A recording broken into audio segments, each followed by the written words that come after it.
My name is Thomas Wilson, and I'm the creative director on Spider-Man Shattered Dimensions. Actually, today was our first hands-on with one of the 4 worlds that we have, Spider-Man Noir.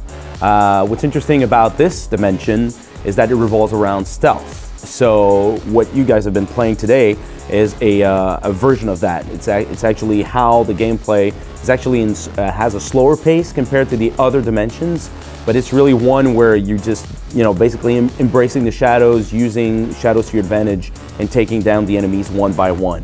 Some of the new stuff that you've seen today, like saving civilians, is part of the missions, part of the secondary objectives that we're introducing in the Spider-Man Noir world. So basically, yes, you have to take the enemies down one by one, but sometimes there's a purpose behind that. So in this case, it's about saving civilians because Hammerhead has actually captured some of them to prevent you from, finding him.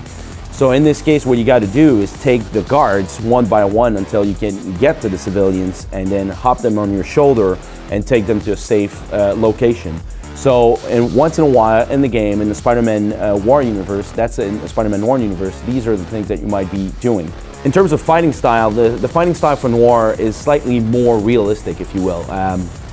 Basically, because it's taking place in the 1930s, we wanted to ground the combat down to earth a little bit more. So you're still an acrobatic character, but it's definitely more realistic and less exaggerated than the other dimensions, if you will.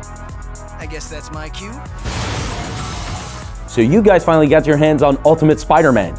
We can finally talk about it, how exciting, that dimension is super exciting. So it's the final dimension, one that we think people and fans will really like. But it's not just Ultimate Spider-Man, it's Ultimate Spider-Man wearing the black suit.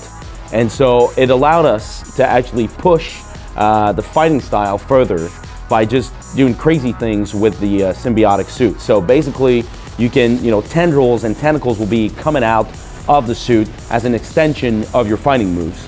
And that provides a lot of reach when you're fighting around, which is kind of cool. We also have to talk about what we call the rage mode, because as you hit enemies and you're being hit by enemies, you're actually filling up your rage meter. Once that's full, you can just release its awesome power, and then you can just have more powerful moves that allow you to hit the enemies with crazy attacks, that just have crazy tentacles coming out of the suit.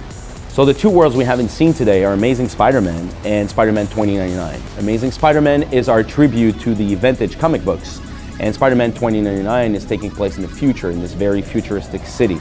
We're really excited to be showing these 2 worlds in the next coming month, but so far I hope you enjoyed what you've seen today, and the game will be released in September 7th on PS3, Xbox 360, and Nintendo Wii, and there's also a DS version.